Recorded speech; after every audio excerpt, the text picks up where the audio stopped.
Trump's DOJ just suffered a massive blow. Top lawyers have stopped showing up.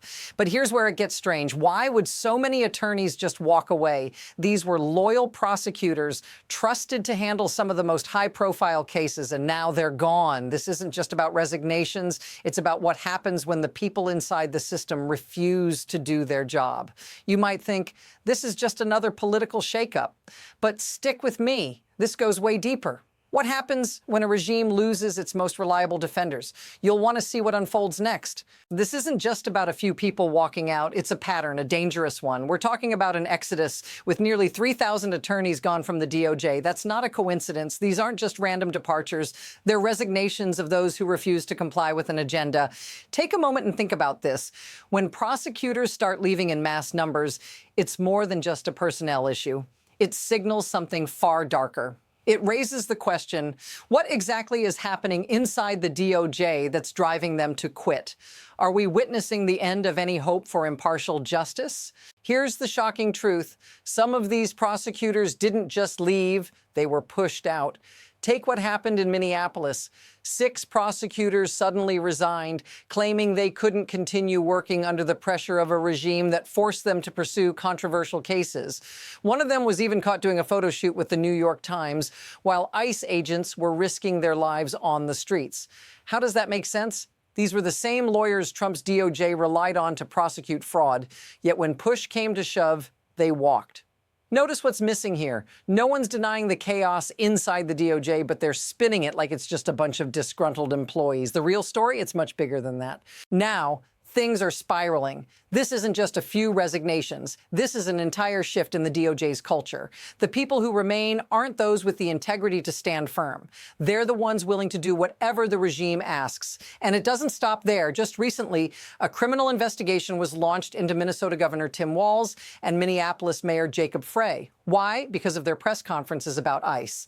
That's right. This DOJ is actively targeting public officials for standing up against federal agencies. Think about that. The DOJ, once an impartial force of justice, is now weaponized against anyone who speaks out. This isn't just a dangerous precedent. It's a full-on political attack. It's almost as if this administration has normalized using the legal system as a tool for revenge. Things are escalating even further. The latest evidence, Pam Bondi, a key figure in Trump's legal team, has openly attacked the DOJ's former prosecutors. According to Bondi, they were woke and couldn't support law enforcement, specifically ICE. But here's the kicker. One of these prosecutors had the nerve to defend Black Lives Matter during the 2022 riots. And for that, Bondi says they should be fired. Notice the contradiction. She's not just criticizing them for resigning, she's making it personal. She's weaponizing their personal beliefs against them. The real question, why is Bondi pushing so hard to tear apart the integrity of the DOJ? The deeper you dig, the more you realize it's not about enforcing the law, it's about controlling the narrative. And that changes everything. Things are falling apart fast. First, you've got the mass resignation of prosecutors followed by personal attacks against those who dared to stand up. Then we see the DOJ aggressively launching investigations against local politicians, people like Governor Walz and Mayor Frey, simply for supporting their community's right to protest. As if that wasn't enough, Bondi is out here publicly trashing these prosecutors, calling them unprofessional. And this is just the beginning. The pressure's building. What happens if this continues? We're watching a legal system that's supposed to be the bedrock of justice crumble under political pressure. The question now isn't whether this is a crisis, it's how deep this goes and what happens when it topples over. But let's stop for a second. Forget the politics, forget the names. Let's talk about you, the ordinary people who are watching this unfold. This isn't just about politicians and prosecutors. This is about the very foundation of trust in our justice system. Imagine you're one of those residents in Minnesota who's seen the videos of ICE agents clashing with protesters, or a member of a community trying to stand up for what you believe in. You're watching your local leaders get investigated, even criminalized for doing their job. And in the midst of this, you've got people inside the DOJ who were supposed to serve you, but instead they're being fired and dragged through the mud for doing what they thought was right. If this feels familiar, say so in the comments, because this isn't just political, it's personal. This goes deeper than the headlines. We're witnessing a clear breakdown of what's supposed to be the rule of law.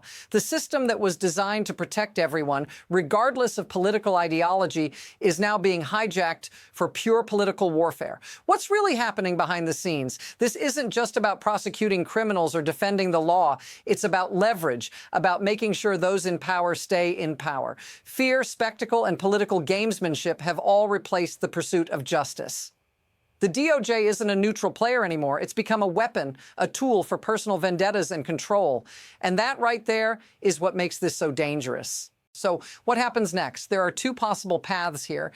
On one hand, the regime could double down, continuing to push out anyone who disagrees, reshaping the DOJ into a tool that serves one side of the political spectrum. The pressure on anyone who dares to oppose will only grow. On the other hand, there's a tipping point. The more they stretch the system, the closer they get to breaking it. At some point, the cracks in the foundation are going to show. But here's the thing. This is only the beginning. The momentum is building. The next move has already begun, and we'll see just how far they're willing to take this.